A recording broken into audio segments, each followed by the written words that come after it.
तो बहुत बहुत स्वागत है मेरे एयरफोर्स के जितने भी लाल हैं और साथ ही साथ मेरी जितनी भी बिटियां हैं।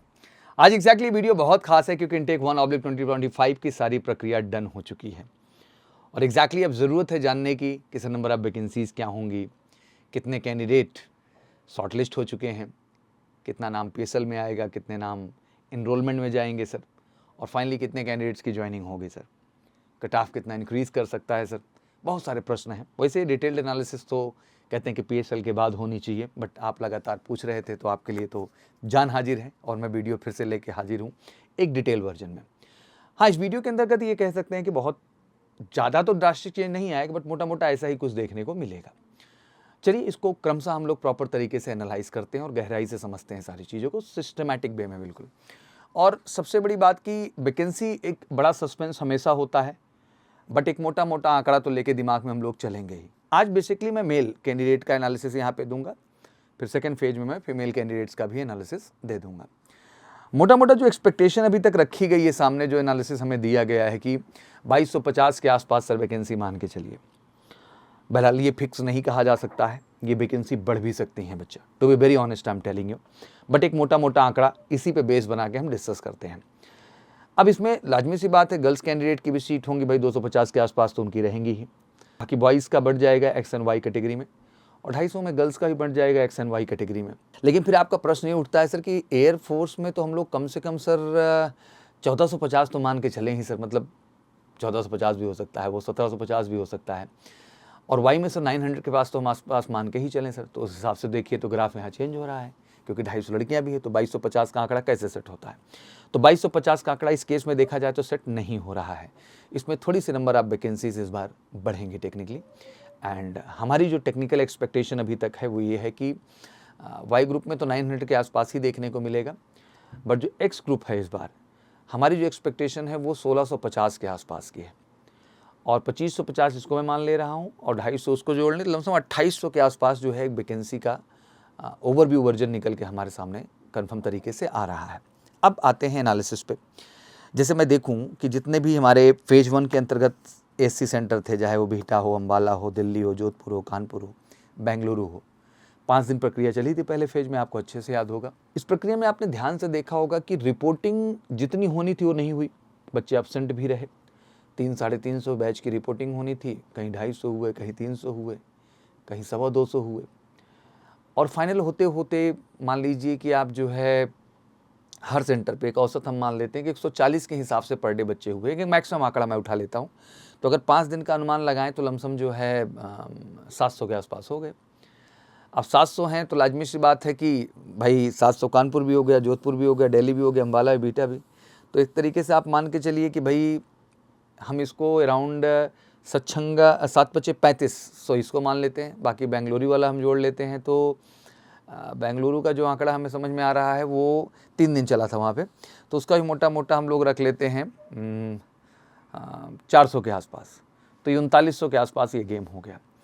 और फिर जो फेज़ 2 मैंने देखा, मतलब सेकंड बैच जो गई गुवाहाटी, कोची और सिकंदराबाद, तो वहाँ मोटा मोटा मैंने आंकड़ा निकाला तो मान लीजिए कि गुवाहाटी में लमसम रहा जो टोटल 300 के आसपास लड़के रहे, और सिकंदराबाद में भी 300 के आसपास रहे, और 100 के आसपास जो है देखने को मिले कोची में।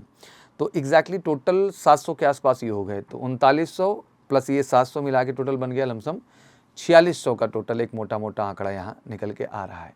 हो सकता है कंपेटिबली मैं ज़्यादा काउंट कर रहा हूँ, बट दिमाग में तो चल रहा है कि इसी के आसपास है। फिर इसके बाद अगला फेज़ शुरू हुआ बच्चा, मतलब एक मोटा मोटा आंकड़ा गया कि भाई 4600 के आसपास बच्चे हैं जिनको शॉर्ट लिस्ट कर लिया गया है जो है स्टेज 2 में, मतलब फेज़ 2 में। अब लाजमी सी बात है कि उसके बाद मेडिकल प्रक्रिया भी हुई, इतने की जो शॉर्ट लिस्टिंग हुई उसके बाद उनकी मेडिकल प्रक्रिया हुई। मेडिकल बहुत साफ था कि 50% सीधा गया, मतलब इसमें मुझे कुछ छिपाना ही नहीं है। एग्जैक्टली 50% मतलब ये मान के चलो कि भाई 2200 के आसपास जो है वो कैंडिडेट कह लीजिए कि वहीं मेडिकल क्लियर हो गया, मतलब उनको ग्रीन कार्ड मिल गया एक तरीके से। बट बहुत सारे कैंडिडेट 50% के आसपास रहे जो री मेडिकल केस में चले गए, और ये बड़ा दुर्भाग्यपूर्ण है, इसलिए अक्सर मैं समझाता भी रहती हूँ, सभी बहुत सारे बच्चे लगे हैं तैयारी करने में। मेडिकल भी देखो बहुत अच्छा पार्ट है बच्चा, और मेडिकल से हेल्थ केयर सेंटर देश का इकलौता मेडिकल सेंटर है, पूरी डॉक्टर की टीम है, एक्सपर्टीज़, और आपको सेम पैरामीटर पे मेडिकल करते हैं, कॉन्टैक्ट नंबर भी बड़ा बड़ा है। तो एक बार करा लेने में कोई गुनाह नहीं है बेटा, उससे आपका आत्मविश्वास बढ़ता है, आप बेहतर हो पाते हैं। और बिल्कुल ये भी साथ ही ऐड करना चाहूँगा कि भाई देखो अगला एग्ज़ाम 18, 19, 20 अक्टूबर को है, तो बहुत डिले मत करिए, आ जाइए, अभी भी 45 दिन का समय है। वादा करता हूँ कि जो भी बच्चा कदम रखेगा एमकेसी के अंतर्गत उसको हम 100% सफलता दिलाएंगे। और इस बात को मैं ठोक के बोल रहा हूँ, खुले मंच से बोल रहा हूँ। इतनी ईमानदारी, इतनी अच्छी प्लानिंग और इतना अच्छा स्ट्रैटेजी हमने बनाया हो ना बच्चे आपके लिए, क्वेश्चन बैंक का, टीचिंग कॉन्सेप्ट का, मॉक टेस्ट का, कि मतलब आप 100% होना ही है यार। और स्टेज 2 में तो मतलब हम वर्चस्व स्थापित करते हैं कि जितना बच्चा है 100% सिलेक्शन हम दे देते हैं। तो बिल्कुल अगर इस बार श्योर शॉर्ट सिलेक्शन की गारंटी और कमिटमेंट चाहिए तो एमकेसी के साथ कॉल करके 9696330033 पर जुड़ जाइए आप सभी लोग।